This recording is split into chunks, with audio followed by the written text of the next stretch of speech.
Camping World Truck Series. The first of 23 races that will lead us to a champion. Let's take a look at our Camping World track description. It's special, isn't it, Mike? Oh, it's the best asphalt in the world. 2.5 miles. The bank turns at 31 degrees. The tri-oval's tricky. It's hard to get through there. It's banked at only 18. You come off those big banks. You got a corner on the front straightaway with the tri-oval. It gets loose there. You can see the length of the straightaways. The best racetrack in the world. Camping World race analysis, Phil. Yeah, for the first time ever, we're going to have 3 stages, lap 20, lap 40, and at the end of the race, you see the race full length is 100 laps, 250 miles. No more caution clock. That's gone. Last year's winner, Johnny Sauter, his second win here at Daytona. Starting from pole tonight will be Kaz Gralla.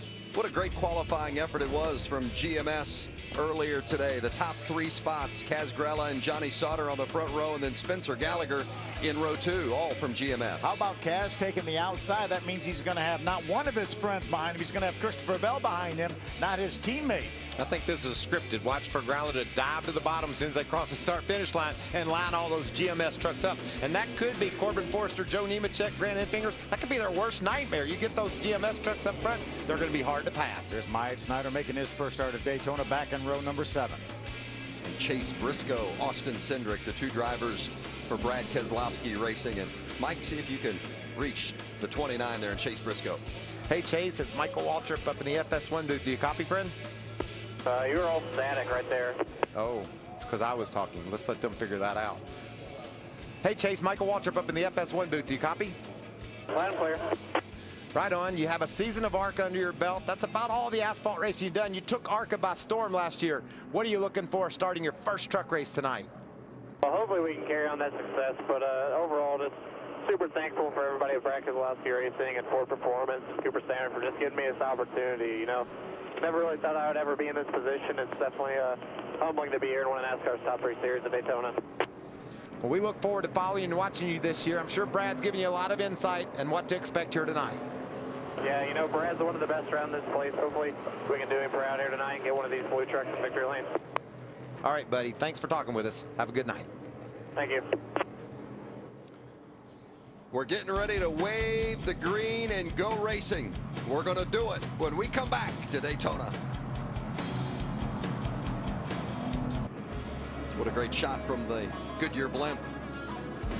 Getting ready to go racing here at Daytona to open up the NASCAR Camping World Truck Series season. And we've got some great camera angles, including some from on board these trucks. Yeah, Austin Cindric's going to give us a ride on that Ford onboard camera. He's got a couple K&N wins last year. First time starting here at Daytona. He will start his Ford from the 18th spot. We don't mess around, Vince. We can come at you from the sky and we can go right inside the truck. Let's hop on the Florida DOT cam with Scott Lagasse Jr. He's 36-year-old from St. Augustine, Florida. 3rd here in 2015 and 2 ARCA wins. He knows how to get it done. He's going to roll off from the 14th starting spot. Guys, if you want a favorite here, look no farther than Timothy Peters. He's won here. He's won at Talladega. He's in the Red Horse Toyota, and he will start from the 5th spot. 22-year-old Christopher Bell from Norman, Oklahoma is going to start 4th. He finished this race a year ago on his roof, flipping into turn 1. He finished the year last year as a part of our championship 4. A lot of maturity, a lot of progression throughout the 2016 season. Look for this kid to be a real championship contender this year. Well, the pace truck bringing them by one more time. 1 to go gives us time to go downstairs and get a final word pre-race with Hermie Sadler. Well, Vince, Matt Crafton is a 2-time series champion. He's won 13 races. But what is the race that has frustrated this team the most? It's right here at Daytona. Only 1 top 5 finish in 16 starts. How do they plan to reverse this trend at Daytona? Well, Crew Chief Junior Joyner told me this weekend they went to work big time on their super speedway truck. They carried it to the wind tunnel for the first time in years. They put a lot of time, effort into this truck. They know they need to get off to a better start here at Daytona. It paid off with a 7th place qualifying effort. They hope it'll translate to them going to victory lane. Caitlin?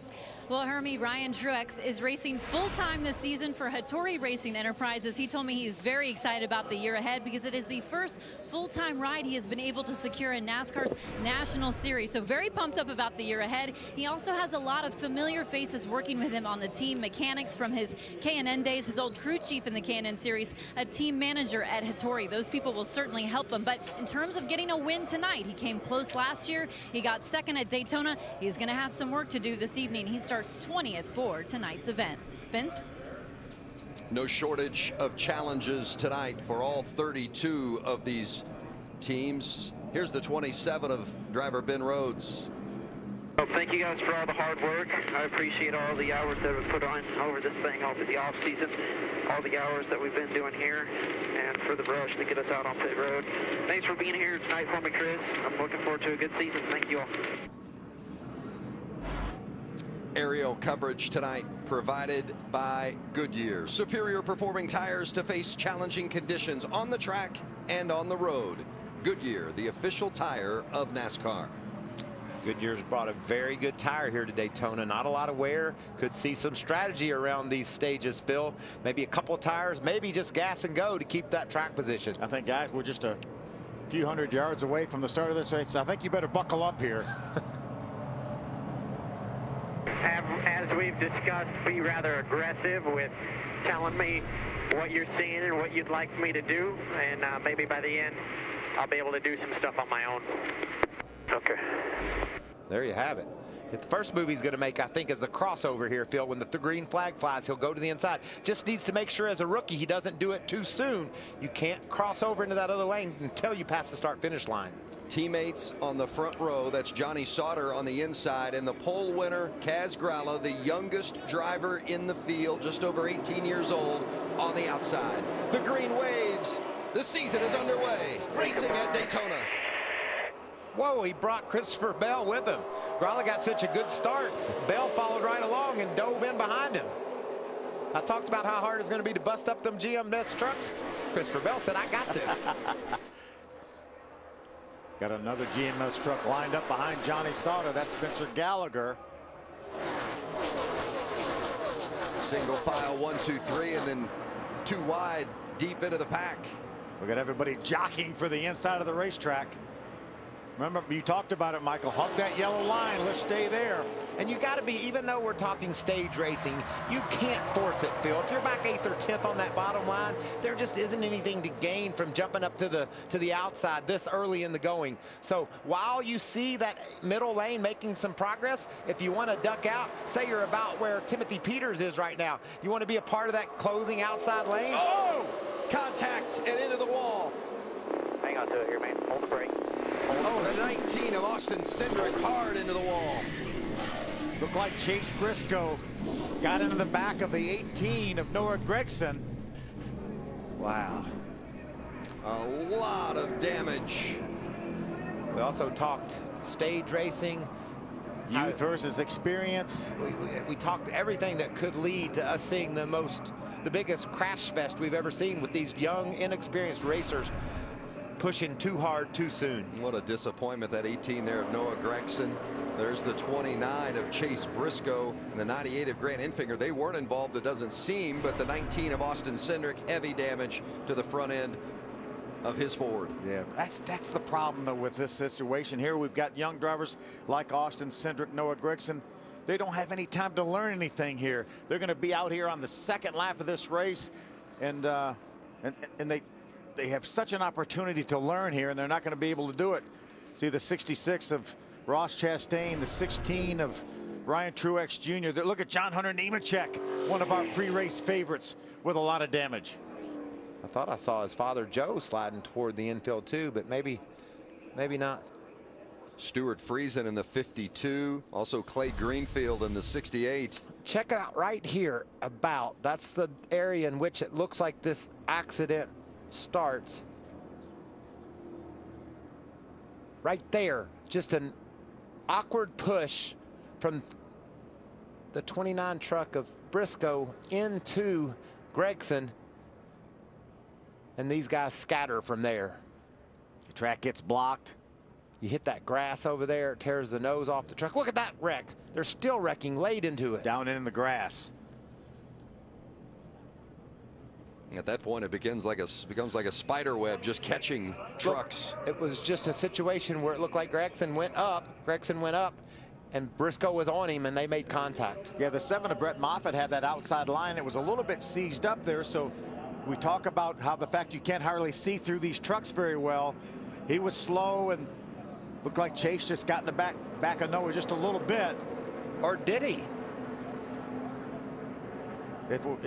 But it doesn't take much. All it takes is the slightest bit of contact. It looked like Gregson maybe was just trying to maneuver in behind the truck ahead of him and could have gotten loose. Clay Greenfield with the best opportunity to have a great run here. He's in this. It has every sign that he hit him, but that one angle, Phil, it didn't look like he was up on him when the truck started weaving. Hard hit for Austin Cindric, that 19 truck into the outside safer barrier. Let's ride along with Austin Cindric, see what he saw here. Right. Right in front of Chase. Chase is on the 18, one in front of you. Easy up. Go low. Back it down, back it down. Just needed a couple of feet, Phil, and he's through on the inside. Yeah. How about this time from the 24 of Scott Lagasse Jr.? Watch it. Inside only. Get on their door inside. Inside only. You have more help coming here. Go on. Check up. Stay at the top. Hurry up. Watch the silver craft. Get on the brake. Clear down. He could have escaped without any damage, Phil. Yeah, just very sort of minor contact there, it looked like. Slid through. Right in the middle of it all was that 29 truck of Chase Briscoe. Terry Jones with some damage after such a great weekend last weekend in the ARCA Racing Series event. Let that one aside and clear you there. How's your truck? You good? I mean, I'm sucking up fine. I didn't think I'd really do anything to him. I was just trying to get him going right there. Sounds like there was some contact, Phil. Yeah, he was trying to help him. Get him going. Yeah, it wasn't a situation where he was trying to do anything wrong. He was just trying to help get him going a little bit. That outside line has lost a little pace from the inside line. Remember now, we have new rules here. You're only allowed to spend 5 minutes on repairs, and that's cumulative from the time you enter pit road till the time you exit pit road. And if you work on it and you go on a racetrack, come back in, that time will add together until you can get out there and run, at least maintain minimum speed. The clock is on. And NASCAR did this to save the team's money. They spent a tremendous amount of money with a crash cart to repair damaged vehicles. And most all the times, Phil, they've studied this, you rarely pick up a position. So this is basically an exercise in futility anyway. NASCAR said we're going to put a stop to that. This 30 truck here of Jones, Terry Jones, who finished second in the ARCA race. It had really been a pretty good week down in Daytona for Jones. Certainly not the case now as the way this has started, but he's been on the clock just about 3 minutes. Well, and when he leaves, if he comes back on, he's going to be out of the race. But what he can do is stay on the track if they get it fixed good enough and he can maintain minimum speed. Then when the next caution flag comes out, they can tune on it more. But for this caution, he only has those 5 minutes, and it looks like he's got it patched up good enough to where he's going to be able to continue. I think so also. And at Daytona, with a truck damage like that, he can run up front. How about the damage on that 8 truck of John Hunter Nemechek, Caitlin? Yeah, Vince, they've been doing a lot of work to it. Bare bond to hold those quarter panels together.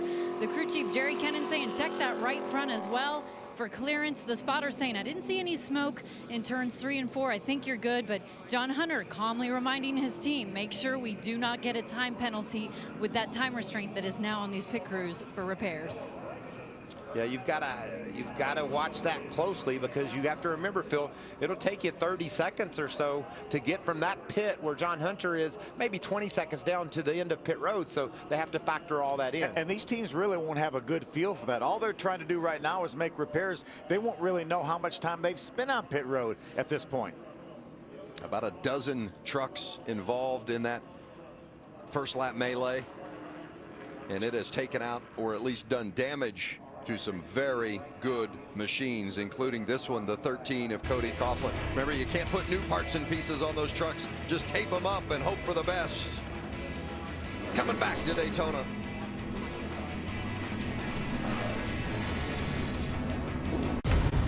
Welcome back to Daytona, the season opener for the NASCAR Camping World Truck Series. accident involving about 12 vehicles. First lap, some heavy damage to some. A little less crinkled up for others, but here are some of those that were involved and are on the 5-minute clock in regards to repairing their vehicle. Remember, you've got 5 minutes to repair your vehicle and get back out up to a minimum speed, or up to the competitive minimum speed. And it looks like maybe we saw the 22 of J.J. Yaley on and off pit road, but his time, I think, has expired. But I know Terry Jones's has. He left pit road and his clock was past 5 minutes. Yeah. So I know there's going to be some learning and growing pains with this. We're trying to keep up with it by hand. Terry Jones, by my clock, left pit road at 5:30. 5 minutes and 30 seconds. So it'd be interesting to see if he gets called to the garage. Well, something just came off the 0-2 of Tyler Young. You see that looks like that's a break something duck, wrapped in tape there laying on the track. But he had some other issues. Look how that truck is tracking there. So he's got trailing arms bent, rear end housing. And this is exactly why this rule was put into effect. So cars or trucks that are damaged in this severe manner don't get back on the track and have parts and pieces falling off their vehicle that could maybe hit other vehicles or go into the stands, right? That's exactly right. Caitlin? Well, Noah Gregson, one of the drivers involved in that big incident just moments ago. What happened from your perspective, Noah? I was running probably around 7th or 8th at the time on the outside, and just got popped from behind. It felt like going through 1 and 2. Yeah, the 29 got me. He hit me and got me sideways, and then tried not getting into the 27 in front of me, but just not our night tonight, I guess. I was happy with our switch Tundra. It's a bummer, but we're going to move on to Atlanta. I had a good time out there for the lap I got, but I'm just very thankful to be here racing at Daytona, racing in the Truck Series. There's always next week. Just going to keep on digging, no bad days, and just really appreciate everyone who's made this possible. We're glad you're all right. They'll go on to next week, guys. That's 18-year-old Noah Gregson. Driving for Kyle Busch Motorsports. Great attitude for the young man to have. We were talking about Terry Jones and his clock. He was past 5 minutes and 20 seconds by our count, and NASCAR agrees with that, and he will have to now go out of the race. Yeah, essentially he's out of the race now, even though I'm sure he's getting word now that when he gets back around here to bring that truck in, he spent more than his allotted time on pit road. Now, he had quite a bit of damage to that truck, and he had to make some repairs, but I'm not sure that, again, it's new. You talked about it, Michael, and I'm not sure that the pit crews are aware of the timing, and I don't know if that time is available for them, you know, real time on their pit box or not. Kaz Gralla will lead the field back to green when we return to Daytona.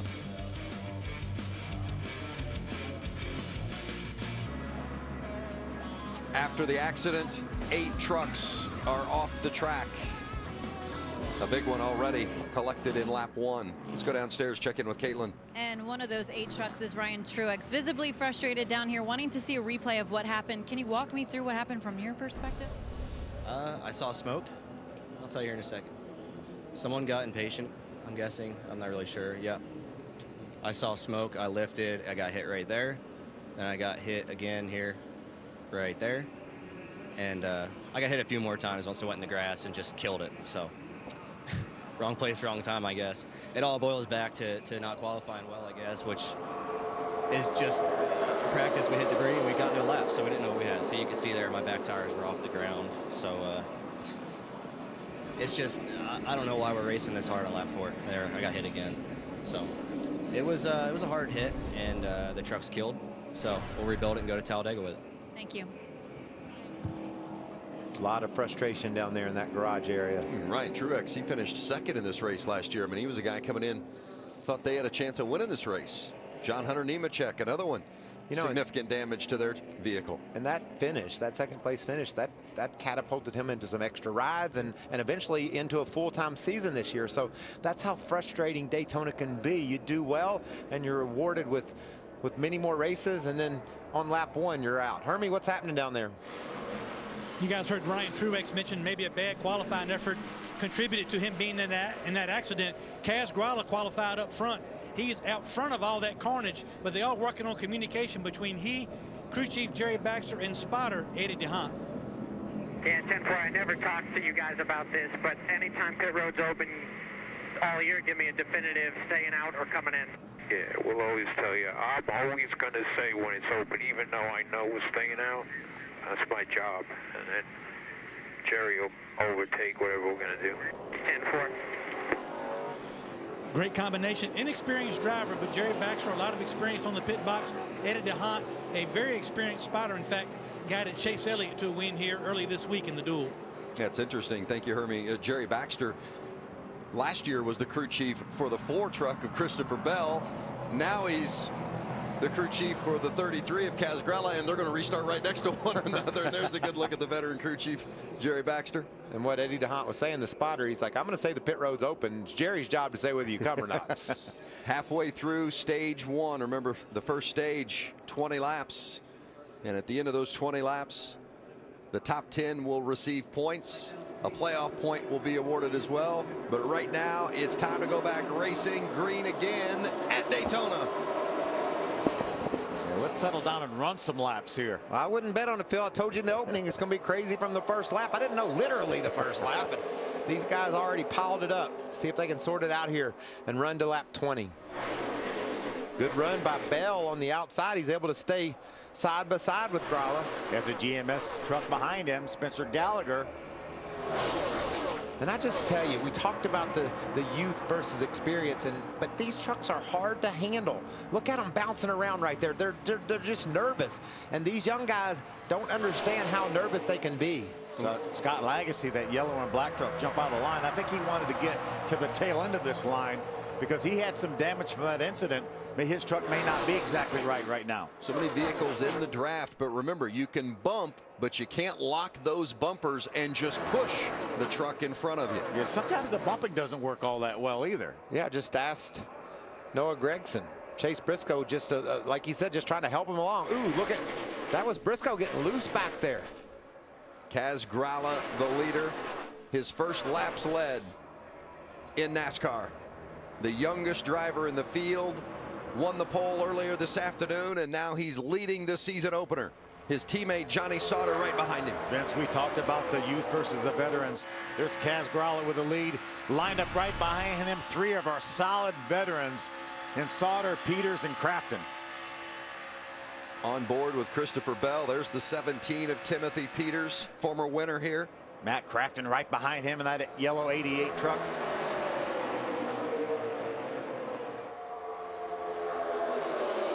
Spencer Gallagher, a good push on the back of Bell. You can push without hitting the guy. You know, you just get close enough to him, the air pushes him ahead.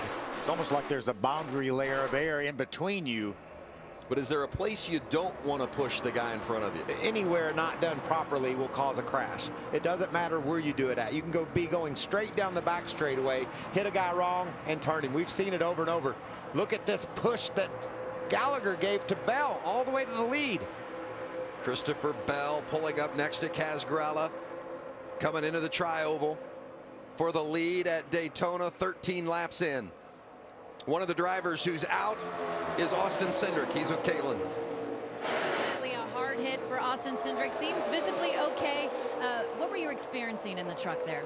A lot of disappointment, to be honest. I think I can't lie to you. I'm definitely disappointed. These BKR guys have worked really hard in the offseason to get us a good piece to come here to Daytona and be able to contend for wins. And in the one lap, I could tell we had a good car to suck up, but that's about all we got. But honestly, I'm really disappointed because we had a lot of partners here. We had a lot of people from Pertec. We had a lot of people from Draw Tight come out and support us, and it's a special thing to be able to experience that. But we go on to Atlanta. We went and did a test there, so we got some data.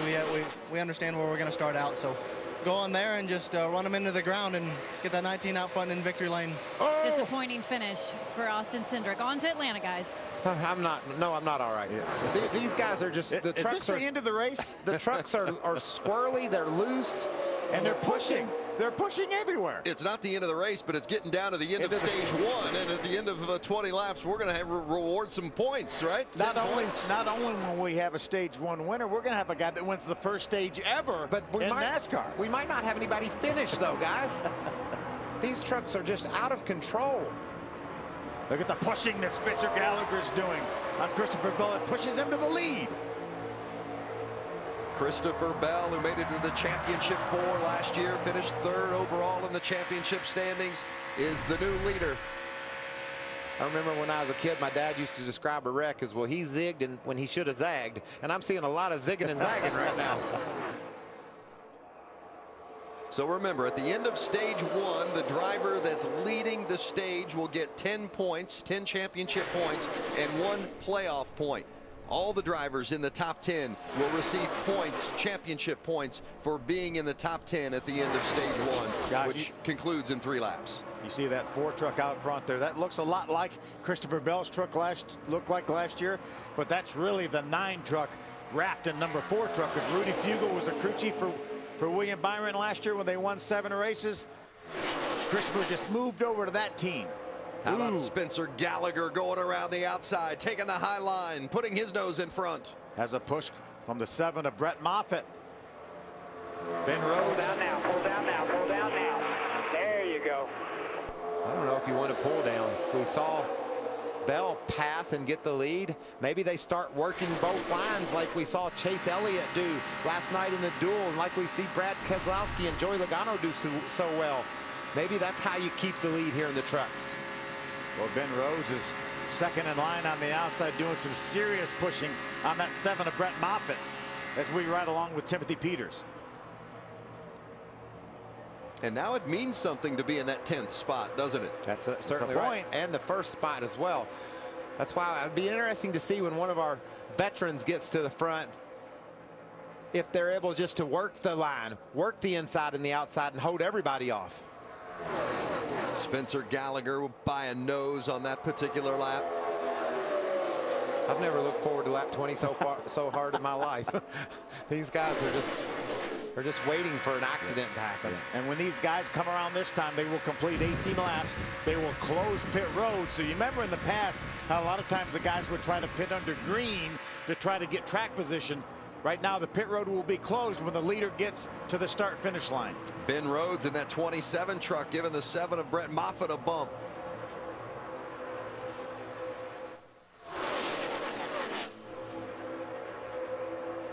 That's Moffitt in the front. It's Briscoe third in line. Now you see Moffitt playing around a little bit with trying to block both lines. See if he swings up high here.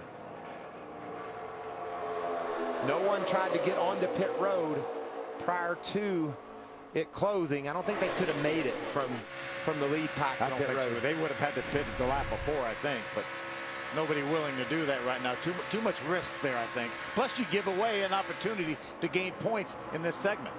I'm sorry, the stage. I just thought maybe if you're running 12th or 13th, maybe with a couple laps to go, you try to get to pit road, gain some track position. We didn't see that happen this stage. Look at Matt Crafton jump out of that pack. I don't blame him. But he's out of the points here with 1 lap to go till the end of this stage.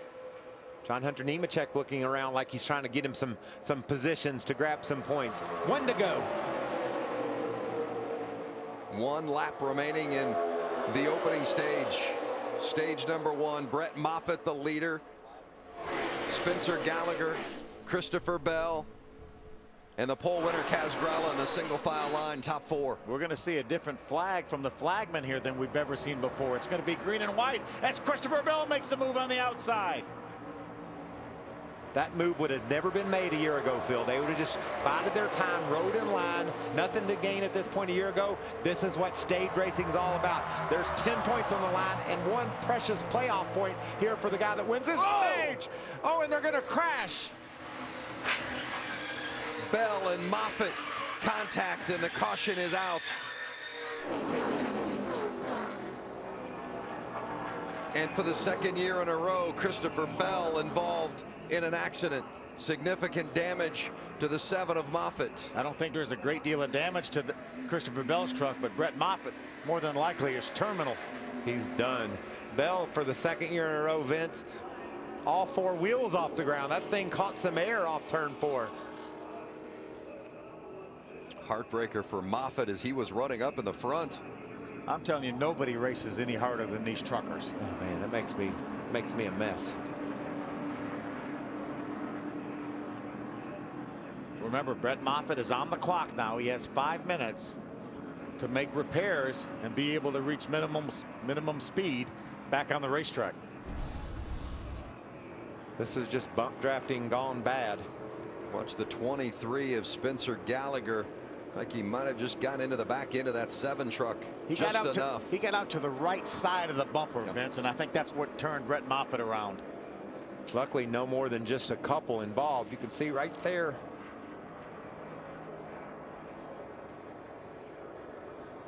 Maybe that's why Matt Crafton dove out of that pack with a couple laps to go. The veteran who's been in 17 of these, he knows what he's looking at. Okay, and then the other veteran, Johnny Sauter, he just went ahead and won the stage. So I hear you, Phil, but I haven't seen a pattern yet, brother. So Johnny Sauter wins stage 1 of the Truck Series season opener at Daytona and gets 10 championship points and a playoff point to go along with it. And there you see the damage on that 4 truck of Christopher Bell. Yeah, right now Johnny Sauter is showing up as our leader on the monitor, but and we're getting a confirmation from NASCAR that the 21 of Johnny Sauter is stage 1 winner. Right where he left off last year here at Daytona. So unofficially, let's take a look at our top 10 at the end of stage 1. The drivers that will receive championship points for their stage 1 finish. Led by last year's race winner, Johnny Sauter. Back in front again at Daytona.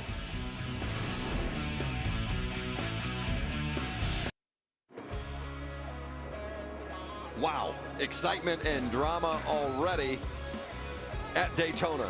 The NASCAR Camping World Truck Series.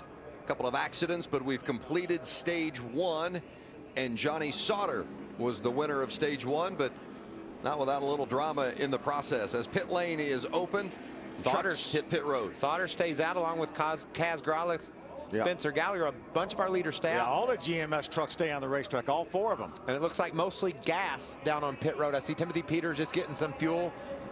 They continue to work on the Moffitt truck. Yeah, they need just a little bit of fuel to get to the end of the next stage. Regan Smith with just gas in that 92 truck. Chase Briscoe, the 29, making pit work. There's Matt Crafton leaving his pit. Crafton with just gas only. Working a bit on this 4 truck of Bell after it left the ground. Time has expired on the 7 of Brett Moffitt. He was running at the front in that collision just before the end of stage 1. But the 5-minute clock has expired and Brett Moffitt's night is done. Yeah, I think it's going to expire on the 4 truck here of Christopher Bell as well.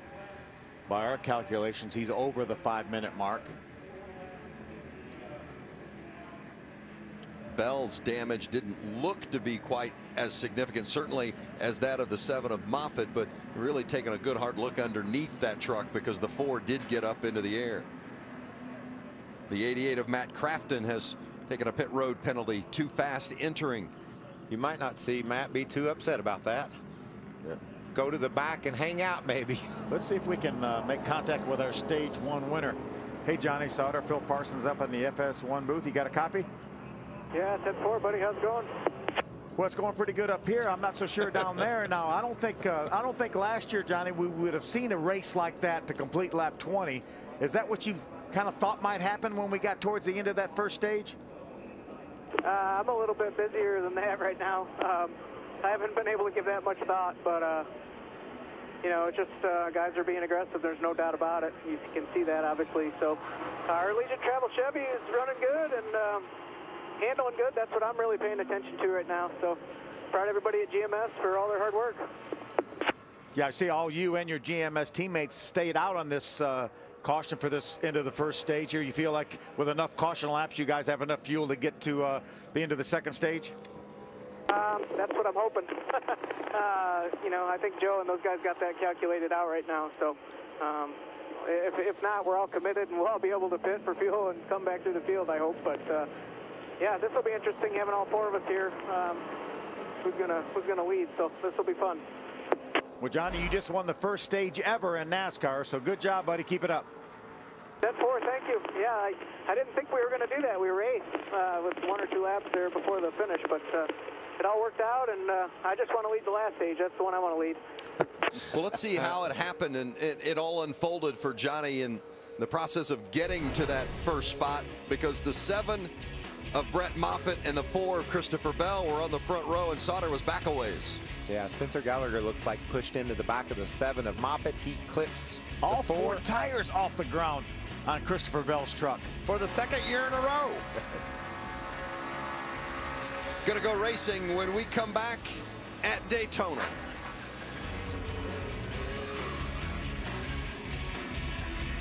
Welcome back to Daytona, getting ready to go green. Let's check in on that 33 radio of Kaz Grala. Those bumps from the 21, did they look pretty normal? Oh, yeah, that's nothing. Gosh, that was a lot harder than I was expecting. You ain't seen nothing yet, buddy. How about Eddie's right. He hadn't seen nothing yet. Well, we've seen a lot. Let's learn a little bit about bump drafting on the fly. What do you say? Johnny Sauter is the lead vehicle on the outside. That's Kaz Grala on the inside. Stage 2 is underway at Daytona. Bad start by one of the trucks there. Looks like that's Joe Nemechek there in the black truck. Stack that inside lane up. See everybody changing lines there. Guys, we already have 11 trucks out of the race here on lap 26. Matt Crafton steams out to the outside in that 3rd lane. Look, he's got a little bit of help from that 4 of Christopher Bell. They're passing a lot of trucks out there.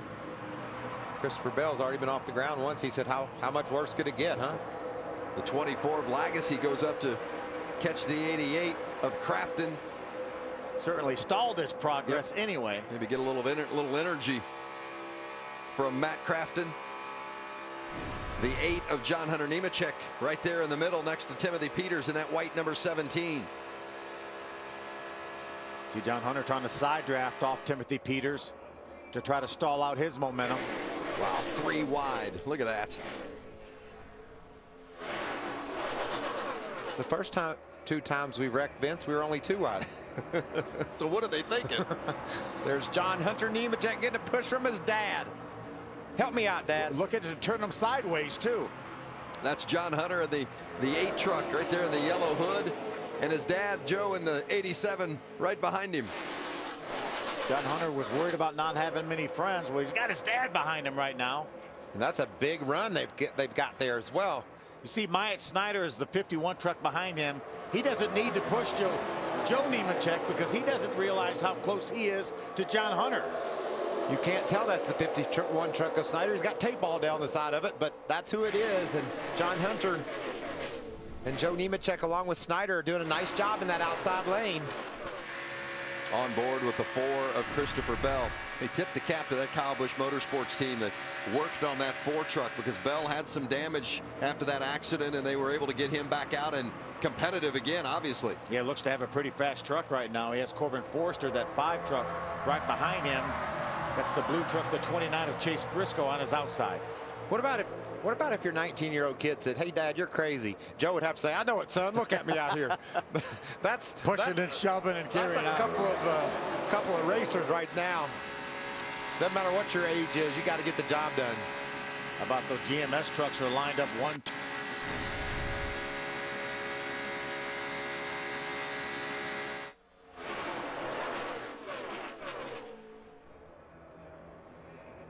Encased in green with that S1 next to his name, identifying him as the Stage 1 winner. Oh, look at contact from Joe Nemechek to John Hunter Nemechek and turned him sideways. I don't know. I think maybe he got it from the inside. Yeah, I think maybe the 13 truck of Cody Coughlin maybe got up into him. I don't know.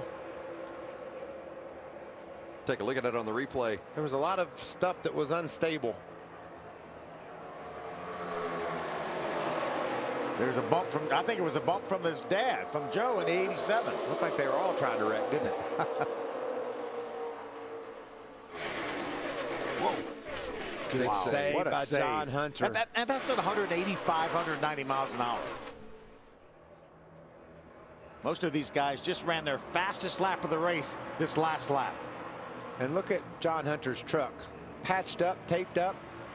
Here comes the 22 of J.J. Yaley. He's got tape all over his. And running up front.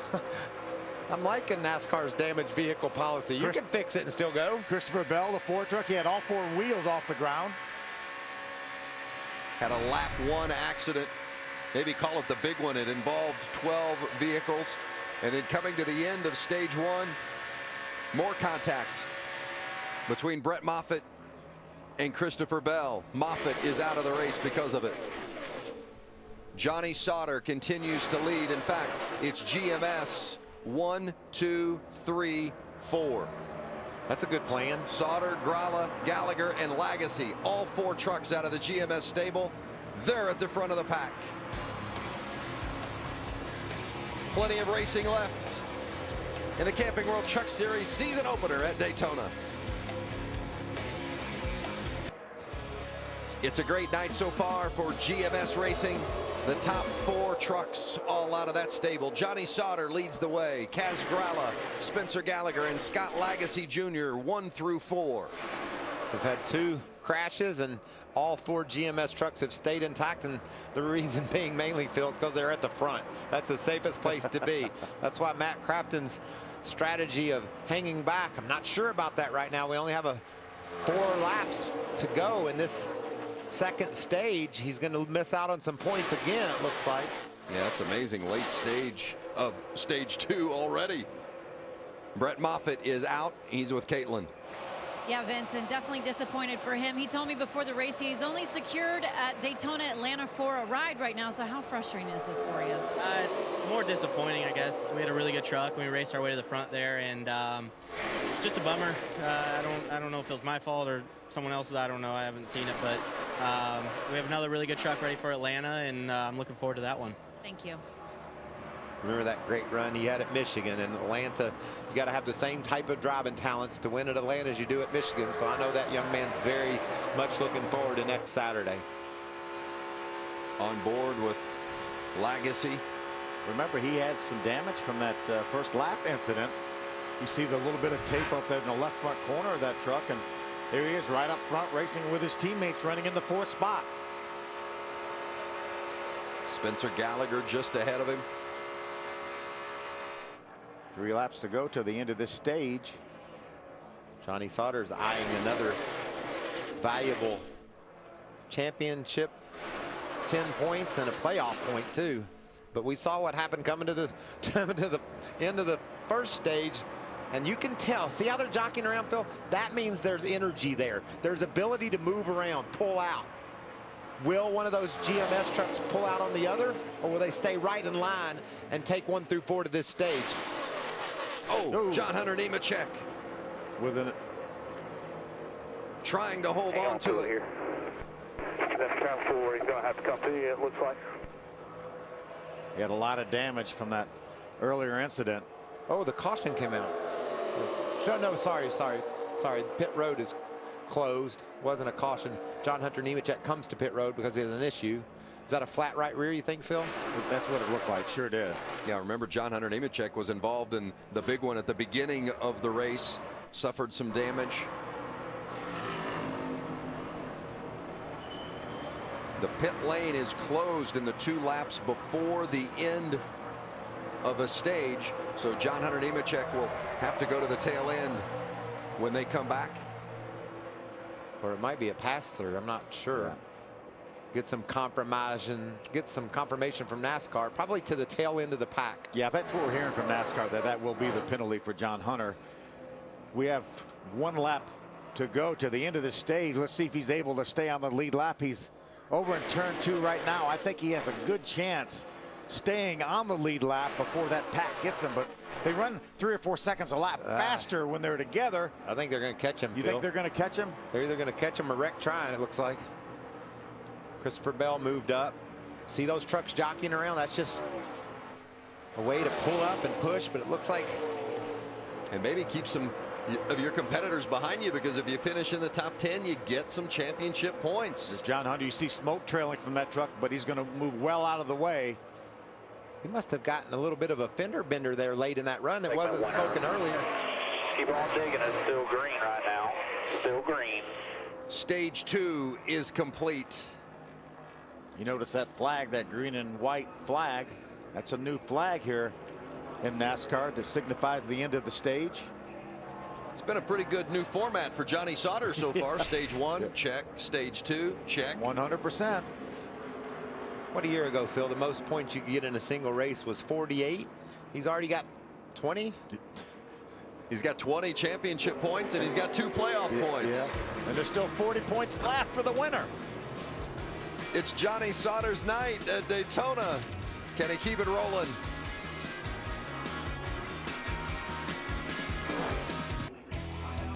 Back at Daytona, yes, that's a green and white checkered flag signaling the end of a stage. End of stage 1 and stage 2. We'll see the green and white checkered. And Johnny Sauter's won each of the 2 stages so far, so it's been a pretty good night for that 21 team. He says this is pretty simple. Here was your top 10 of stage 2, and they all receive points for their position. Sauter's got 20 points now and 2 playoff points. That's a good start to the season, right, Phil? Yeah, we were talking during the break. He has more points at this stage in the race than anybody in the history of NASCAR has ever had.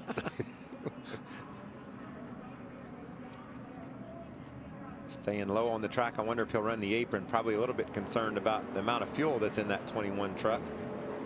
Pit road will be open this time. You run on the flat, and that keeps the fuel on the bottom of the fuel cell. The pickup is over on the right side because when you go around the corner, it throws the fuel over there. So the teams put the pickup over there. Now they're just going to run down on the flat to make sure they get all that precious fuel into the tank. I mean, if those trucks were up on the racetrack right now, you could run out of fuel and really still have 2 or 3 gallons in the tank, but it would all run over to the left side, as you mentioned, Michael.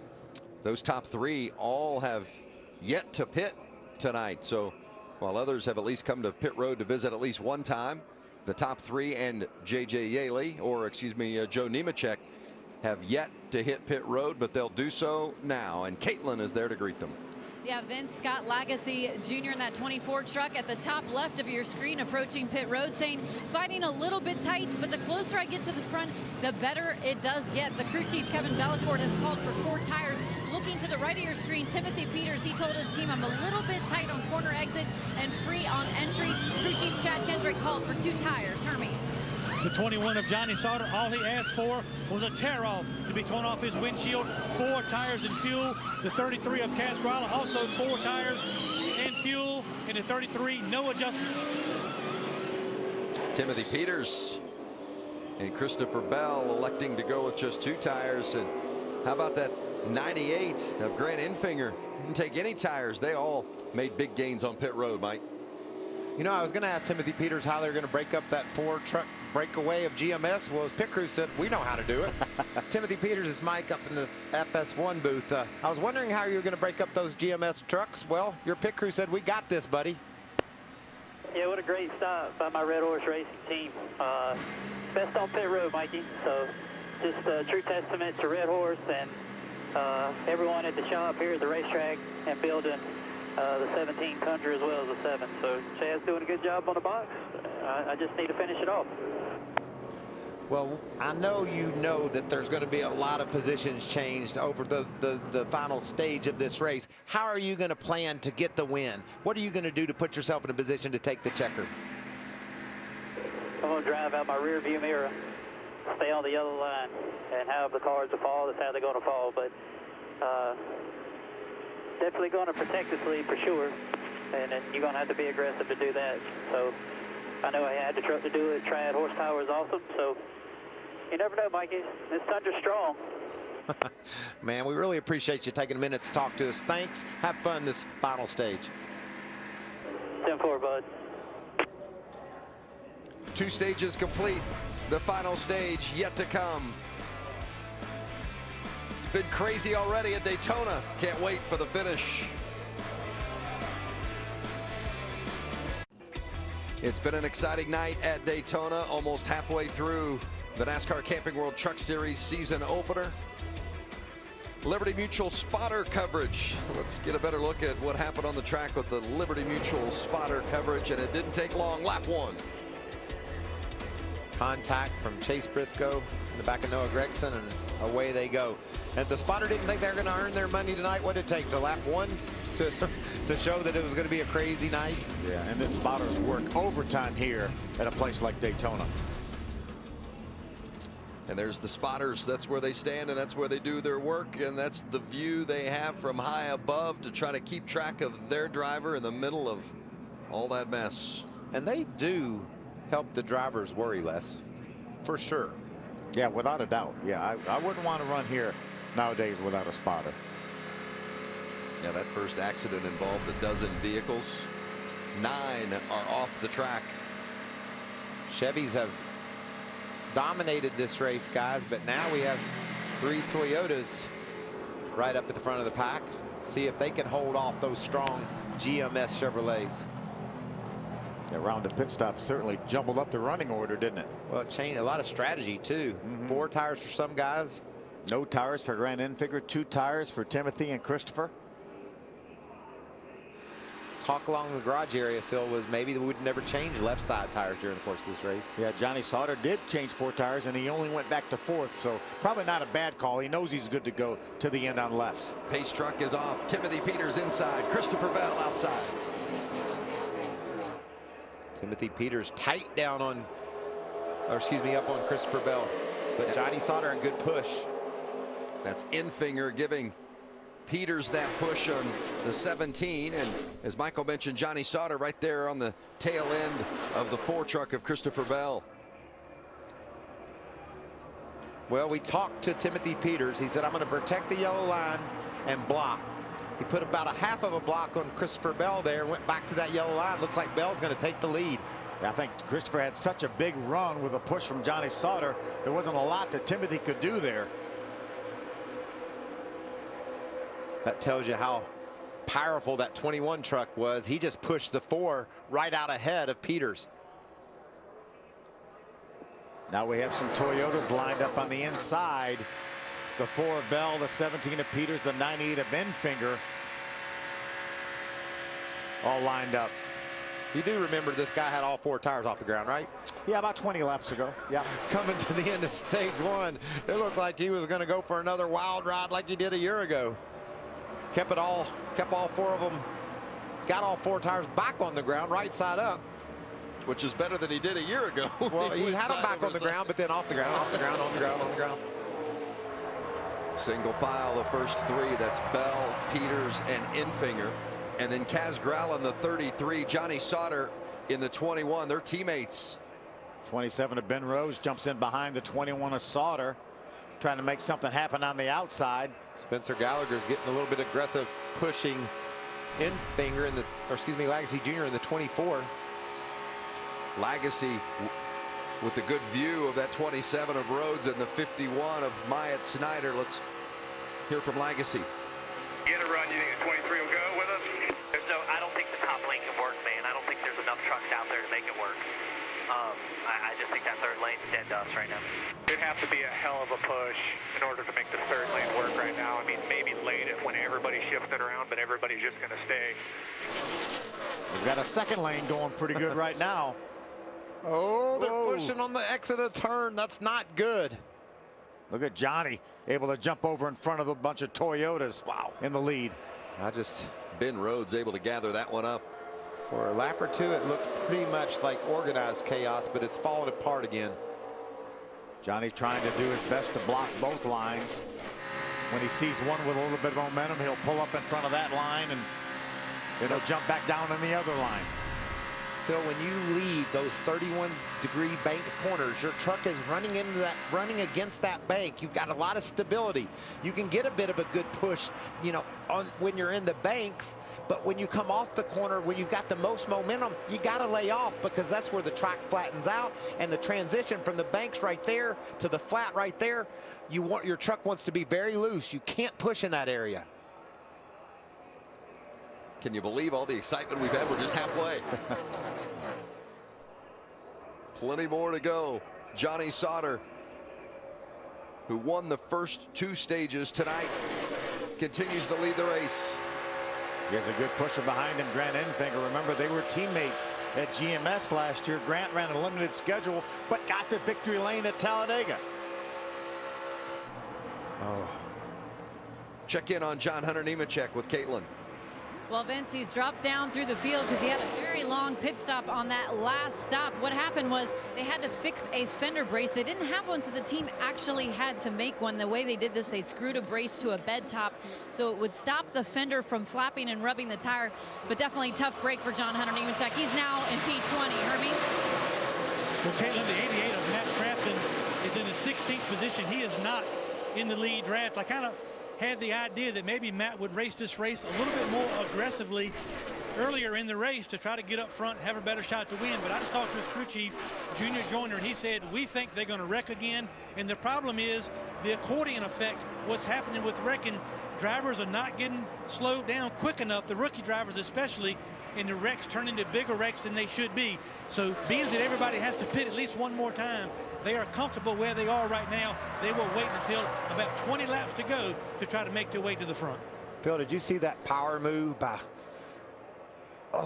by Ben Rhodes with the push from Lagasse Jr.? They went around Johnny Sauter, who's won both of the first two stages. That shows you how potent that 24 truck is. He got a hold to the back of the 27 there leading of Ben Rhodes and shoved him to the front. And he has some damage on the front of that truck from that first lap incident.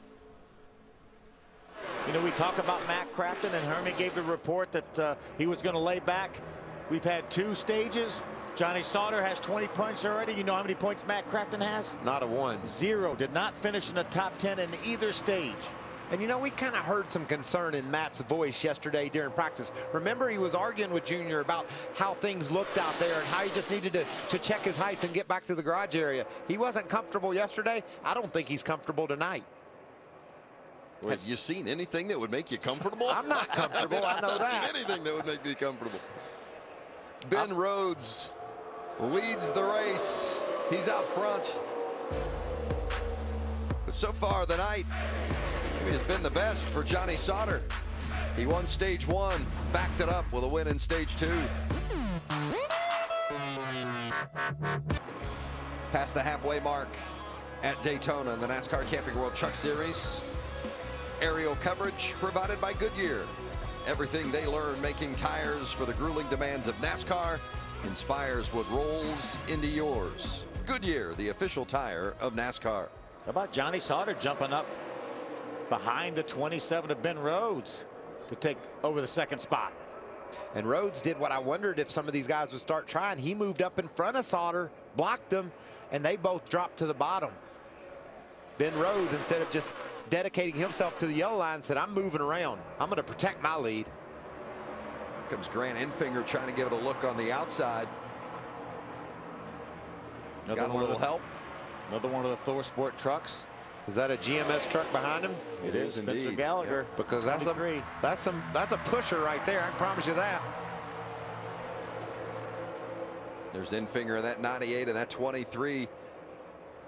Oh, that's Gallagher. I see some unstable vehicles right there in that mix. That's a dangerous game, Lagasse. He played there. You come up off the bottom, exiting the corner, and then try to crowd back in.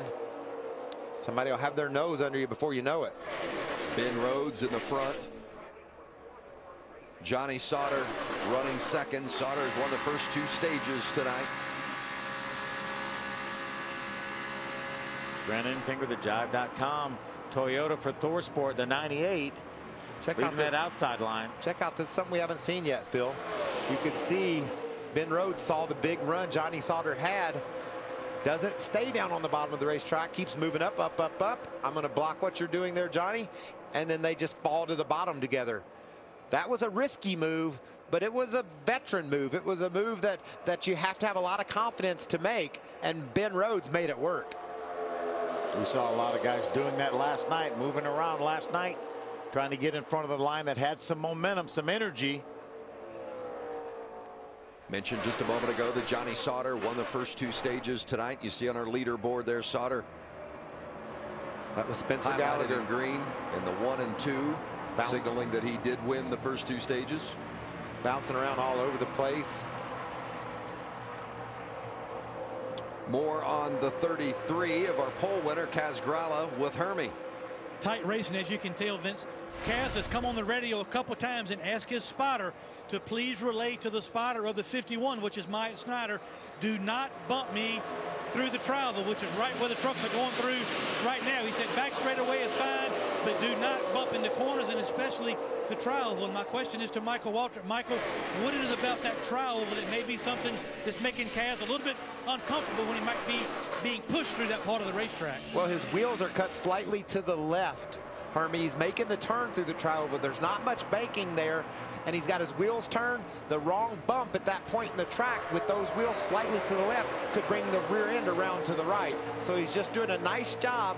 I think Kaz is driving way beyond his years, doing a nice job telling people around him what he needs them to do in order to be in a position to keep racing. You get the wrong bump, even if it's on the straightaway, on the back, you're going to go out of control. But the margin of error, Hermie, is just much tighter in the tri-oval. Good look at that 51 of Myatt Snyder, and then on board with the 4 of Christopher Bell. But they're all chasing Ben Rhodes at Daytona. I think we're having fun now. Wait till Sunday. The biggest spectacle in NASCAR racing is on Fox. As Dale Earnhardt Jr. returns to the track, Jimmy Johnson begins his quest for number 8. Watch it, the Daytona 500 Sunday, 1 o'clock Eastern, only on Fox. Mikey, you're going to run your 30th. You're going to have a little bit of fun Sunday? Yeah. I hope it doesn't look like this. I was going to say, what have you learned tonight that's going to help you Sunday? I've learned I'm nervous. I must be getting old, because I really think that these guys are going to wreck every lap, and they do a great job of not doing that.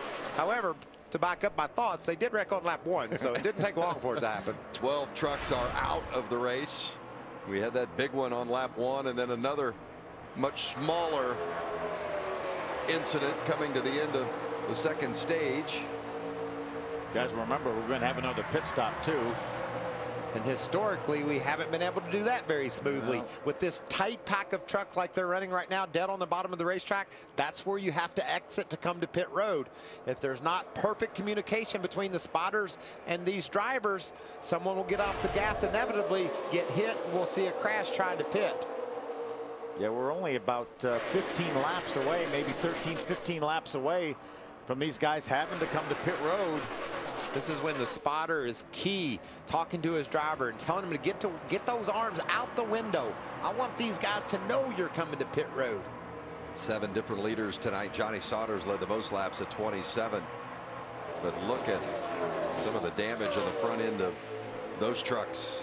But they've been doing a good job. That's Austin Wayne Self in the 32 and his teammate Jay Yaley in the 22. Look at all the damage on those trucks, and they're still right at the tail end of the lead draft there, running up in the top 20. I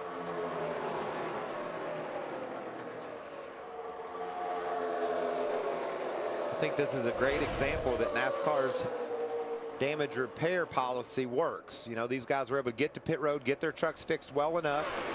They're hanging in the lead pack. If you can't get your truck fixed to hang in the lead pack, you're not going to get a good finish anyway. And we've had a couple of trucks that were unable to be repaired sufficiently within the 5-minute clock, which is new to NASCAR this season, and they thusly were sent behind the wall and ended their night. Getting close to pit stops here with 33 to go. There they go, and you see the chaos that it causes. Those guys did a great job of peeling up to the high side and letting the lead trucks come to pit road. Guys, this is about 10 laps earlier than they have to come, and I think they wanted to avoid what you were talking about, Michael, having an incident. Hermie, what's going on with the 21? Scheduled pit stop field for the 21. Joe Shear Jr. called Johnny Sauter off the racetrack. It'll be fuel only, no tires. He reminded Johnny to not slide the tires on pit entry. Also, the 33 of Caswalla also on pit road for fuel only as well. Johnny Sauter down and away. I love this strategy call. Not take a chance of pitting with everybody else. Come 10 laps early. I think nobody had any idea those guys were going to come to pit road. They were able to get off the racetrack and get down pit road cleanly. And it still looked like they were going to wreck. Yeah. And what about the guy that's trying to take the lead, Christopher Bell, in that Ford truck? We thought his night was over, but he led that lap. On board with Bell. Yes, he and Brett Moffitt tangled at the end of the first stage. Bell suffered minor damage, but all 4 tires were off the ground at one point during the incident. Brett Moffitt didn't come out so well. He had to go behind the wall. His night was over. You could see how unstable those trucks were, leaving the bank turn onto the back straightaway. Look at who's charging up into the top 5 now. There's Matt Crafton.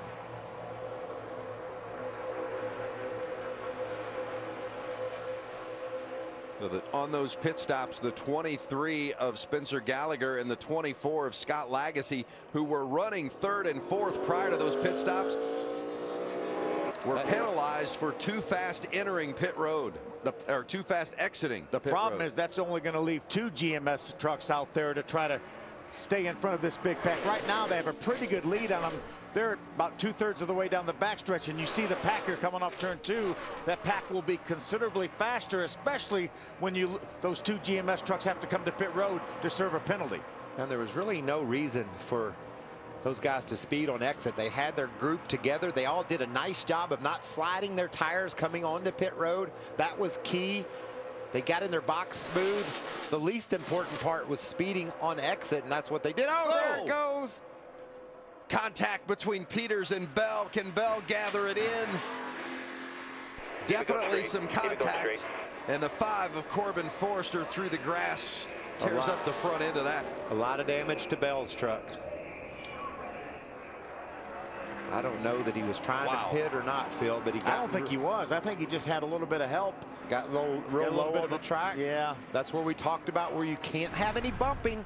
You're in the banks. You come to the flat of the exit of 4. So vulnerable right there.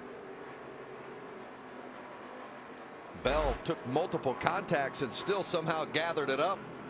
But you see significant damage to that Tundra.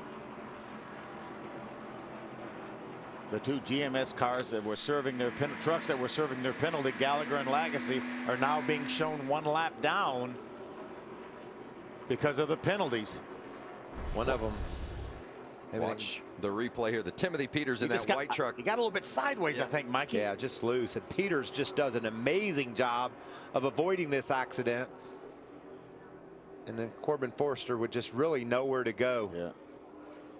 Look at all the damage the grass did to the 5 of Forster's truck. Right along with Christopher Bell. 2nd time he's had an issue in that spot tonight.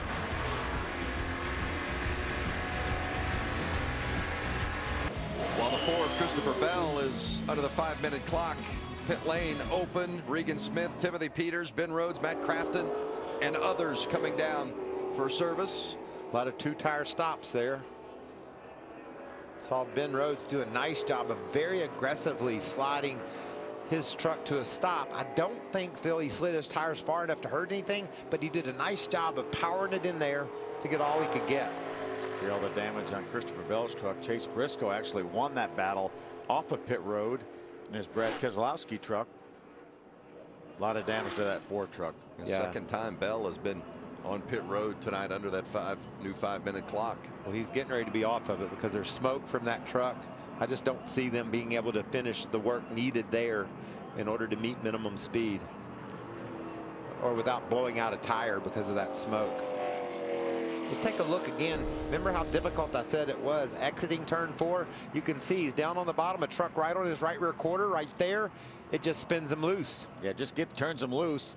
Timothy was right on him. I'm not even sure Timothy made any contact, but can you believe the job that Timothy did to avoid being in that incident? And also Scott Lagasse for giving him room to get in, because he had to have some room. Yeah, I don't think Peters was the cause of Bell, that's for sure. Oh, not at all. I mean, not at all. I think he just, if he touched him at all, was because Bell had gotten loose and out of control. That's exactly right. It was really predicated by the 27 of Ben Rhodes side drafting so tight, as you mentioned, that transition, Mikey, when you come from the banking on exit of 4 to the flat of the racetrack. It's going to be a nail biter right down to the finish. Late stages at Daytona. Daytona, 25 laps to go in the season opener for the NASCAR Camping World Truck Series. Johnny Sauter, who won the first 2 stages of this race, out front again. He's led the most laps tonight. Updates from pit road. Let's begin with Caitlin. Well, Vince, we'll start with the 92 truck of Regan Smith. He said, I'm pretty happy with it. I'm a little tight, but that is good. I saw what a loose truck does, like it did to that Ford truck. So he said, go ahead and leave it alone. They did 4 tires for their stop, but he did lose 5 spots on pit road. And now Timothy Peters in that 17 truck. He told his team, it seems like it's packing air. I can't get to guys' bumpers. I didn't have that problem yesterday. They elected to do 0 tires on that stop. Hermie? 27 of Ben Rhodes having a silent night. Really liked their truck. He's been mid-pack, been up front. He liked his truck, but he did put 2 right side tires on the 27. The 88 of Matt Crafton was also on pit road. His truck was a little bit too tight. He took some wedge out of the 88, but no tires on that truck. Thank you, Hermie. And Caitlin, good look at the 29 of Chase Briscoe running 3rd, the highest runner from the Ford camp so far tonight. Let's take a look at our Ford performance track facts. Former Ford winners here at Daytona. Mike Wallace won that first one back in 2000. Rick Crawford, a 3-wide battle at the finish to win in 2003. Martin dominated in 06, and one of the few rookies, kids that showed up and got a win at Daytona, and that was Tyler Reddick. Chase Briscoe right there in position to maybe add his name to that list tonight. Guys, remember we saw the GMS trucks come to pit road about 10 laps earlier than they had to, and what that did, they parlayed that into a 1-2 running order right now. They would be 1, 2, 3, 4 if the other 2 GMS trucks hadn't have sped on pit road. It would have worked perfectly. I talked to the crew chief, Joe Shear, early this morning. I said, what is your plan? How are you going to? He said, I know what I'm going to do, and I'm not telling anybody. He would not tell me, but that's probably what he had in mind right then when he wouldn't tell me. As Christopher Bell's crew continues to do work on that truck. They got to be really close on their time limit. I don't know that they can get up to speed without a right front fender. You saw there wasn't anything up there. Now, if he can catch up to the draft, there's a chance he can hang there. Yeah, about 59.78 right now is minimum speed, and that's a calculation off practice speeds and stuff like that, qualifying speeds. So about 150 miles about 150. an hour, right?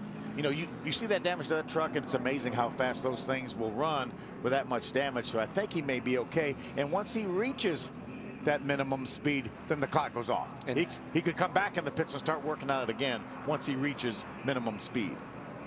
Getting a report that just under 5 minutes, like 4:45, he spent on pit road. So that's a great job by that team, managing their time, managing the clock.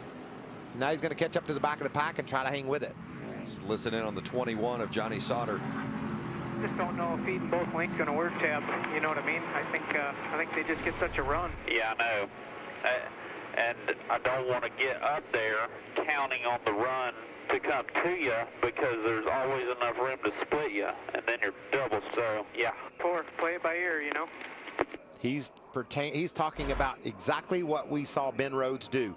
Move up to the top side, move down to the bottom. Johnny Sauter doesn't think that'll work. Sauter's the control vehicle on this restart from the outside. Kaz Gralla, his teammate, inside. We talk about youth versus experience. There's Johnny out there completely surrounded by a bunch of youth, other than that 17 of Timothy Peters, who now jumps up on the back of Gralla. I'm sorry, on the back of Ben Rhodes. Sauter wasted no time getting down there in front of his teammate, did he? And while we've seen using both lanes and blocking in the Cup Series work, the reason why these truckers don't think it'll work is because of that big spoiler and that big cab. They put such a big hole in the air. You start moving around, the trucks behind them get so much draft and so much momentum. He doesn't think you could move from one lane to the other in a timely fashion. He has some help right now from his teammate Kaz Gralla in that 32-33, and they'd be able to stay hooked up and not have to do that if they can maybe keep that 29 of Chase Briscoe with them. Hey, look at Matt Crafton finally getting up into the mix, right? He's been riding around toward the back most of the night. Just outside of 20 laps to go, guys. It's time to get up there. It's another veteran there. I'm going to tell you something else to watch closely. Gralla, without the experience, he's peeking up off the bottom of the racetrack a little bit more than I'm comfortable with. Watch him on exit, especially off of turn 4. He seems to be a little bit wider than I would like him. He needs to tuck right on that yellow line and stay right behind his teammate. Johnny Sauter and Todd Bodine, the only 2 drivers ever to win twice in the truck here at Daytona. Sauter trying to win his 3rd. Out front, he's led the most laps. Won the first 2 stages of the race First ever NASCAR race with stages, and Sauter put his name in the record books by winning both. Trying to finish the job with a race win to go along with it. On board with Scott Lagasse in that 24 truck. That's Spencer Gallagher in front of him in the blue and white 23. Grant Enfinger in the 98. There's Christopher Bell. They did get out and get to a minimum speed before that 5-minute clock expired. Not only did he get to minimum speed, Vince is in the lead pack. That team has done a great job of repairing this vehicle. Uh-oh. Did you hear him get out of the gas there? It looked like the hole was going to close up. Scott Lagasse was able to be between the leaders. And when they came to pit road, he was on the tail end of the lead lap, so he was able to go around. He is back on the lead lap. John Hunter Nemechek was the free pass recipient. He's back on the lead lap. 20 to go. Presented by Camping World. That's John Hunter Nemechek right there in front of Christopher Bell. Look at all the damage and the repairs done to that 8 truck. 32, Austin Wayne Self, he's in the pack. Regan Smith, we haven't talked a great deal about him other than the fact that he knows what he's doing on this type of racetrack, and there he is in contention for a great finish. Sauter, Gralla, Briscoe, Crafton, Peters in that single file line at the front of this pack. Whoa. See, that's what I mean by wandering up off the bottom on the corner, because when you do that, Phil, you want to get your way back to the left. And so that means you've got a lot of wheel input in a truck, and then it's extra touchy if someone gets near you. It's Spencer Gallagher in that blue and white 23. J.J. Yaley in the red and white 22 with all that tape on the front. He's still hanging in there. Yeah, he's giving that truck a whale of a ride. Here comes a couple of GMS trucks, 23 and 24. Remember Gallagher, the 23, 1 lap down. He's currently in a position to get the free pass. There's Yaley, along with the 83 of Todd Peck. 83 of Todd Peck is 1 lap down, along with Spencer Gallagher. Great job by Myatt Snyder. He's been able to hang in there, learn a lot tonight. Now, Snyder's dodged damage a couple of different times through our incidents tonight and still been able to keep it rolling forward. He's dodged major damage. Yeah, even if we got up there, he's going to have to work harder than I think he's ready to do it yet. He's not ready to get in the doors that tight and stuff yet. 3 to go, maybe we'll try something, but we ride right there. Yeah, if the C's part with 3 to go, 2 to go or something, I'll take a shot at it, but we're going to play the game right here. 10-4, my friend. And that's crew chief and spotter strategizing over what this is going to look like. But if I'm the spotter for Kaz Gralla, I'm going to remind him, keep that 33 truck right next to the yellow line. Don't fade up off the line in the corners. It can get you in trouble. We'll see if he's able to keep that truck heading in the right direction if he doesn't do that. In the situation that Kaz is in right now, furthermore, I would tell him, stick right on the rear tailgate of your teammate Johnny Sauter. You come off turn 4, you enter the tri-oval. If you think you have a run and you can do it safely, maybe pull out and try to pass then, but let's get to the end first. Now, is this Christopher Bell trying to push his way to the front in this Ford truck that he's had off the ground backwards into the wall? On the 5-minute clock twice.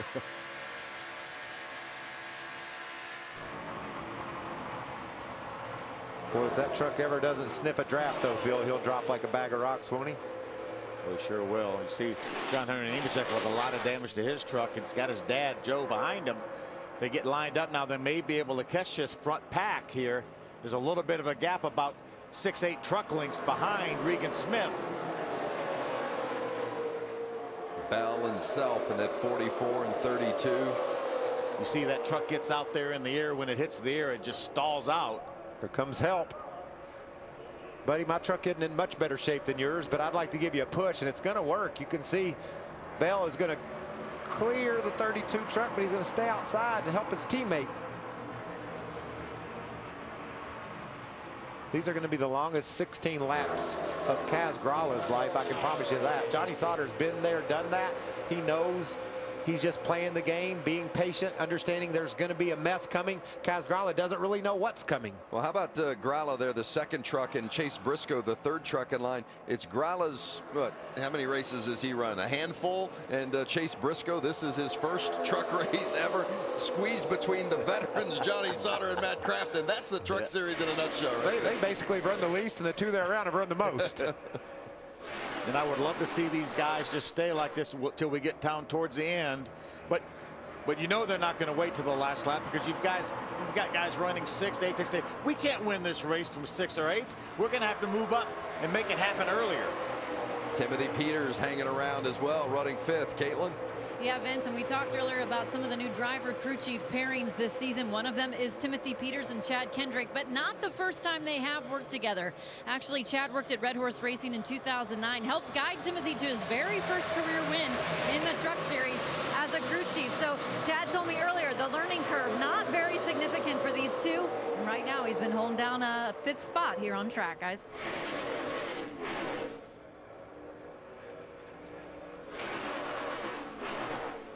Kaz Grala, the youngest driver in the field, won the pole earlier this afternoon, currently sits 2nd. You don't come off that bottom until I tell you, and if I tell you. Behind the 29, what's going to happen eventually is the 88 is going to put a fender on that 29 behind you, and that's when the top's going to move. The 98's the most aggressive car. He's 3 back at the 88. That's Eddie DeHunt. He's been here before. Don't you move off that bottom unless I tell you. And that sounded, he said that in a way I might have just stayed on the bottom. I think he was very... It wasn't a suggestion, I don't think. I think he was very positive that that's what Kaz Grala needs to do. You can see right there, he's a half a truck high. I don't like that. Eventually that 29, Why do you not like if he gets wide enough, that 29 is going to put his nose in that hole there. Well, and not only that, Phil, the 29's going to have a run. He's going to, because there's 2 truck he'll be pulling off of, the 21 on the bottom, the 33 slightly up. It gives momentum to the 3rd truck, the 29, and he can put a bumper to the back of the 33, and the 33 will be trying to turn hard to the left to get back to the bottom, and around he'll go.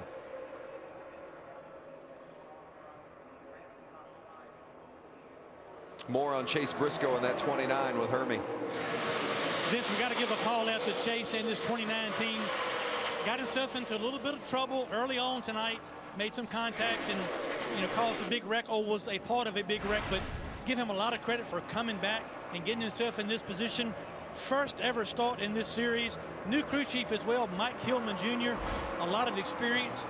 Race-winning crew chief right now, and they are guiding him. They have told him to stay on that yellow line. I'm anxious to see if the 33 continues to leave that door open on the bottom. Will Chase make that move? Because they have instructed him time after time, stay on that yellow line and do not leave it. That's Chase Briscoe, the direction that he's receiving in his first ever Truck Series race. Yeah, we're hearing some noise, though, that maybe Matt Crafton and the 88, Timothy Peters in the 17 are formulating a plan, maybe with about 10 to go, to try to jump to the outside. Maybe they'll have a little bit of help from Ben Rhodes and try to make something happen here. There's about 10 to go, Phil. We're getting close, I know. But I just don't think you go that early. I don't think you wait till 2 to go, but I'd get it on down there, maybe 3 to 5, and maybe try it then. But you wouldn't be surprised at all that the veterans would jump out and try to take advantage of those young, inexperienced drivers. Exactly. And when they do it, watch for the 88 of Crafton to put his left front right on the side of that 29 truck of Chase Briscoe, really slowing his momentum, something that Briscoe's probably only felt a couple of times tonight. If Crafton in that 88 goes and Peters in the 17, does Ben Rhodes jump in there and go with it and make it 3? I think you got to. You can't win from where Ben Rhodes is now, so you got to make something happen. Or if it looks like their momentum stalls out on the top, just close a hole on the bottom and move up and grab those couple spots on the bottom. Get a little bit closer to the front. Got a gap now. We have a gap. Ben Rhodes has lost about 6 truck lengths.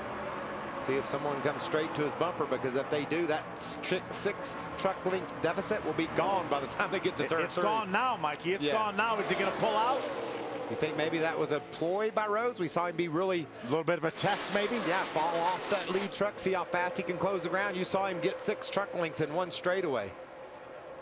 Coming to the line, 9 laps remain at Daytona. My heart rate monitor's going crazy. This is just it's a storm brewing. This is a situation if Crafton and Peters are formulating a plan, their spotters will be standing together on the roof. We had the big one on lap 1. And another incident at the tail end of stage 1. And now we're coming to the final laps. The only two guys that I know for sure what I would do if I were them is the 21 and the 33. Yeah. The Sauter wide open on the bottom. The 33 of Gralla, just push him all the way to there. The exit of turn 4 on the last lap. Don't do anything different until then. Everybody else, all bets are off. And if you're Gralla, where do you make that move though if you want to go for the win, Mike? Exiting 4. You hope someone's behind you. Sauter will guard the bottom, flare up to the outside, exiting that corner, and try to get around him. I saw that move work one night. Yeah, and you got to remember that Gralla really doesn't want to, doesn't want his teammate, a GMS truck, not to win. He doesn't want to cost his teammate a win if he's not going to get it. Yeah, and great point, Phil, because those are teammates there at the front, Johnny Sauter and Kaz Gralla. But you know, it's hard to. We're at Daytona. Kaz Gralla is 18 years old. He can taste a trophy. It's that close. Let's not think that maybe he's going to listen to his spotter and listen to his team. It'll be very mature of that young man if he does. Remember, GMS finished 1-2 at Talladega last year with Grant Enfinger and Spencer Gallagher. I think GMS has quickly proven that they are one of the premier teams in this truck series. We're going to see them run and finish at the front on a fairly regular basis. Yeah, without a doubt, they really came in their own last year. And let me remind you, they have new power plants under the hoods of those trucks. They got Hendrick engines. And I want to tell you guys something else. Right now, guys could be pulling out.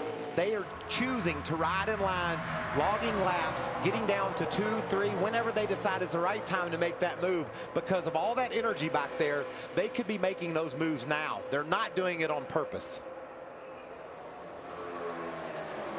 Remember, the 17 truck has a little bit of damage from an earlier incident. So I wonder if Matt Crafton says, well, if I pull out, can Timothy really help me enough with that damage to his truck? He can hang with me really well right now, especially with somebody behind pushing Timothy. And if I'm Matt Crafton with my experience and Timothy Peters behind me. Oh, John Hunter Nemechek is around. No caution yet. There's the caution. And the caution is out. You see all the damage that Nemechek has suffered throughout the course of the night already. Well, here's the big question. We've seen teammates work together all night long. The leader of the race take the outside. The guy in second, let him in when they throw the green. There's only going to be a couple of laps to go. Does Johnny Sauter say, okay, Kaz Gralla, I'm going to let you have that inside line, but I'm going to take the outside. You have to let me in. Does he trust that he gets let in? There's John Hunter. Just gets a little bit loose coming off the corner. It gets away from him. His dad, Joe, did an amazing job to avoid him. And that's right there where we talked about exiting the corner from the bank to the flat right there, loose. Just when it flattens out, that rear goes around, keeps it out of the outside wall. But remember, though, we had a restart early in the race when GMS did that. But Christopher Bell from the outside got such a good push, they got it in between GMS trucks. That's the third time that John Hunter Nemechek has gone around today. Didn't actually hit anything on that particular spin. Was running 12th at the time. Watch it from the onboard of the 4 of Christopher Bell. That's Nemechek just ahead of that black and yellow number 8. That's what you call loose off. You call your crew chief and say, I think I'm a little loose off. That's next. Nemechek will get service on that 8 truck. The 23 of Spencer Gallagher, by the way, gets the free pass. It puts all the GMS trucks back on the lead lap. Phil, when I won here back in 11, I had that same choice with just a couple of laps to go. I think we went quick on the trigger finger with the fireworks. Did you cue the fireworks? A little early there. We may be a long way from needing the fireworks. But my point was going to be, I chose to start on the inside. I was running second, and I talked to Elliott Sadler, who was leading. I said, you take the outside, I'll let you in. I thought that that was the best way I could win the race. Giving up the lead, giving up that inside spot, or taking that inside spot and giving up the lead. Be interesting to see how these teammates play it. We talked about Timothy Peters, a former winner here at Daytona, being in good position running in the top 5. What are they talking about, Caitlin? Well, right now they're talking about a brace that's loose, that's holding some body work on that left-hand side. Timothy just expressing a little bit of concerns about that. As crew chief Chad Kendrick said, well, you're just going to have to make it up in the driver's seat. We're going to be starting on the inside, on the bottom. Do all you can here. Coming back for the finish at Daytona, the final laps. Don't go anywhere. Who's going to win it? Next is the crew chief for Kaz Grala. What's the instructions on the restart, and how aggressive will he be to try to win this race?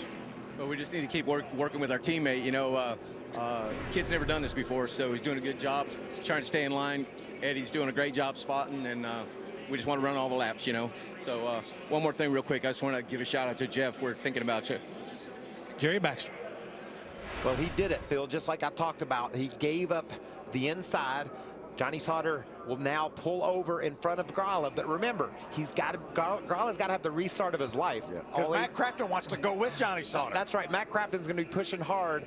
Grala's got to go hard enough to be able to get right behind Sauter, but not so hard that Sauter can't get over. Coming to the green and 2 laps to go. Johnny Sauter on the outside, Kaz Grala inside. Sauter drops down in front of Grala, and here comes Matt Crafton on the outside with help from Ben Rhodes. They got a good push on the outside. Crafton's even with Grala. This is when Grala's really got to watch out. Side drafting from Crafton is something that he's never felt before. Nice job by Sauter. He goes up high to block. He gets in the high groove in front of Crafton. Great move. He had to give up on his teammate right there. Look at Timothy Peters on the inside. Matt Crafton challenging for the lead on the outside. Crafton, the 2-time series champion, has never won here at Daytona. He has a teammate behind him. That's Ben Rhodes. 2 teammates behind him. He's only Make it 3 teammates behind him. 16 tries, only 1 top 5 finish for our champion, Matt Crafton. Can he hang on? He's got a big lead. Don't get out too far. The final lap, Crafton in the 88 in front. Johnny Sauter inside, it's 3 wide. Making that hole. Forced his way to the middle. Middle of 3. You're middle of 3. Come on, 13. You got a guy coming to you. Not over. Keep digging. They're crashing. Rhodes into Crafton. Keep digging. Damn. Crafton up and over. And Kaz Grala, looks to me like, will win this race. Huge crash at the end on the final lap. And Kaz Grala, the youngest driver in the field, the youngest driver to win a pole award in NASCAR's Touring Series history. We'll have to wait and see NASCAR, but he sure looked like he was the one that emerged with a lead. The first across the finish line under the checkers and the yellow flag. Austin Wayne Self trailed Grala across the start-finish line. That team's confident about what they've accomplished. We'll get the official moment of caution from NASCAR. Yeah, amazing job, regardless, for Jerry Baxter, Kaz Grala, and that GMS team. Well, and Grala dropped back to the back part of the top 5 on that restart, but patiently stayed in line, was off the track down in turn 3, was able to keep his truck headed straight. Great to see Matt Crafton out of the vehicle. Vince, you're right. Great to see him out. It was a heck of a ride for Matt. Up in the air and upside down. And just to reiterate, there's Timothy Peters walking to the ambulance. Mandatory trip to the care center. And it's official. Kaz Grala is the winner. The youngest driver to win at Daytona in NASCAR National Touring Series history. Kaz Grala, 18 years old, wins the season opener. That's awesome. What a great young man. Great family. Had the pleasure of getting to know Kaz and his father Darius. And like I said, a lot of fathers and sons go off to the golf course. Those two go off racing. He raced here in Daytona. See Johnny Sauter getting in the ambulance. Good to see Johnny out. There's some hard hits back there on the backstretch, guys. Grala looking forward to getting that checkered flag, and he's going to, maybe not the way he envisioned getting his first win with the big crash going on behind him, but he will celebrate it with his team. I like Crew Chief Jerry Baxter. I like a little bit of smoked salmon with my olive oil. He's smoking them up there, isn't he? We talked about youth versus experience. Experience always seems to win out here. Not tonight, guys. No one younger has ever done what Kaz Grala just accomplished. There's Grant Enfinger climbing in to the ambulance. NASCAR obviously has a lot of sorting out to do before we know the official finish. Let's look back and see. No surprise to me that exiting the corners when the trouble happened. It just was a very aggressive push. Yeah, it looked like Grant Enfinger was trying to help. Ooh, look at Matt Crafton up and over. There's Johnny Sauter up in the middle of the mess. Grant Enfinger was pushing right there when the track flattens out. Yep. Around goes the 27, catches Crafton, who thought he was home free. Exactly in that spot where you said you didn't want to be pushed, where the track changes a little bit of that elevation. It's nearly impossible to do it cleanly, and this is just way too much right here. Enfinger would have been much better off just to tap his partner, tap his buddy past Crafton, but he got too aggressive. It's the last lap, you understand that. But look at the impact by Timothy Peters. And look at Grala just sneaking through that hole. Right through the middle. And how about Austin Wayne Self right behind him? Chase Briscoe as well as Crafton goes up and over. Wow. 30-some hundred pounds of race vehicle just floating around like a feather. That tells you how fast these guys are going and how crazy things get at the end. He's still not on the ground. Watch it all from the 24 of Scott Lagasse. Leap, bump it, stack it, stack it, stack it. Keep rolling outside, bottom three, close the door on the bottom. Get down, get down. Hey, truck, watch it spin, keep rolling, watch it spin, get through it. How crazy was that view of Crafton over there? We're going to see that again. Now look, he comes out. Work back all the way back. Still three with help. Still three with help. Reckon. Hang on to Timothy it there. never even had time to back off, guys. Now from Christopher Bell. Three mid. Easy, come middle. Keep coming middle. Keep coming middle. That looks straight out of the movies. Yeah, I mean, you couldn't believe that truck could fly over like that. Just amazing pictures. Awesome camera work, guys. This is beautiful. I mean, it's terrible, but it's... Scott Lagasse. Watch Matt Crafton over there. Completely up in the air.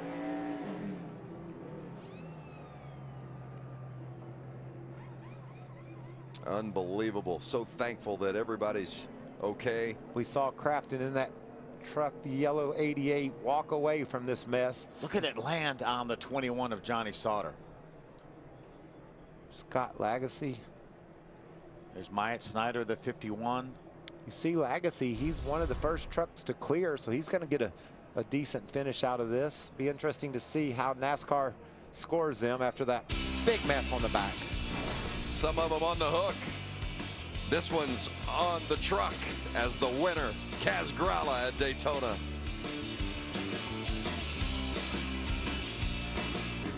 Back at Daytona, if you tuned in looking for college hoops, well, it's coming up next. Pac-12 college basketball, the showdown between Oregon State and Cal, all coming up after the race right here on FS1. What an unbelievable finish tonight. In fact, it was an unbelievable start and an unbelievable finish. Hermes in victory lane with tonight's winner, Kaz Grala. Here he is, Vince, victory lane at Daytona.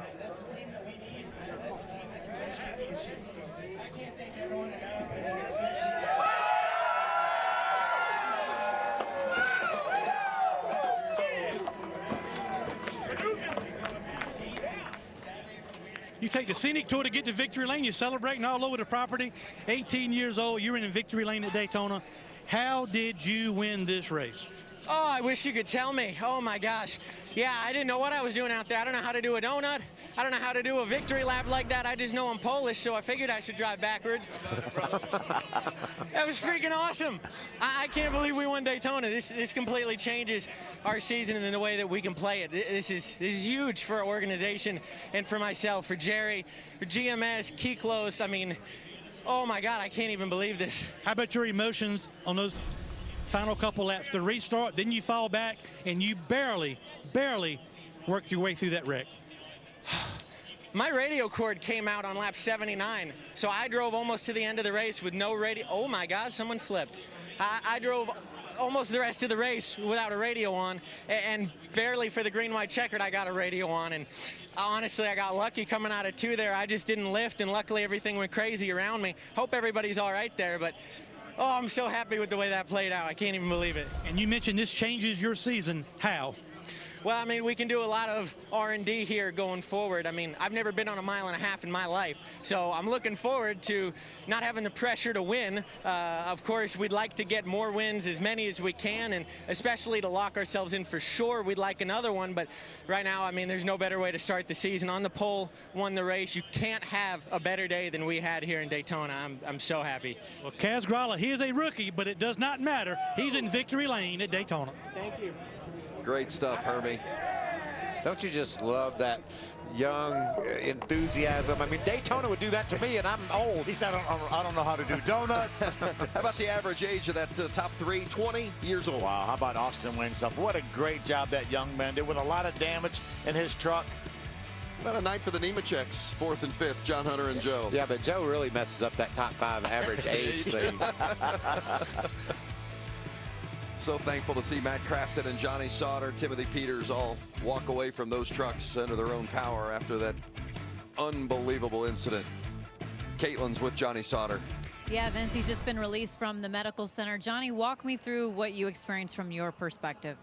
Well, you know, when it's calm like that the whole race, you don't really know what to expect at the end. And, you know, I was watching on that restart, and 88 was getting, you know, he was laying way back, and you know, probably more than I thought was allowed, but regardless of that, you know, we tried to play the team strategy like we had been doing all night long, and I looked down in my mirror when I pulled to the bottom, and my teammate was way back, and I was like, uh-oh, I'm in trouble here. And the outside line, it looked like they were hooked together and had a hell of a run coming, and so needless to say, I went up to block the 88, and not really sure. I thought once I went up to block them that I would unlatch those two and you know, get back to the bottom, and I screwed up. So I got to go back and watch, see what I could have done different, obviously. But what a dominant truck.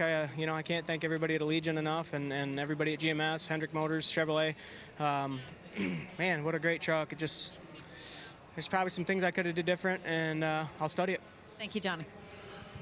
Well, that's Johnny what these Sauter these led racers the most laps 3 times and ends up 15th. They just constantly watch tape and see what they could have done differently. I think it's unfair for Johnny to say he made a mistake until he watches the video. Yeah. There might have been nothing that he could do, but he's certainly willing and wants to learn from whatever happened. I know when he made that move to the top to block the run that Crafton had, that was the right move to make. And the good news, Crafton and Timothy Peters also released from the medical center.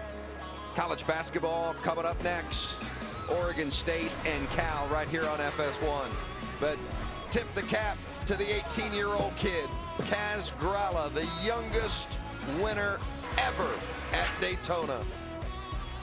For Michael Waltrip and Phil Parsons, I'm Vince Welch. So long from Daytona.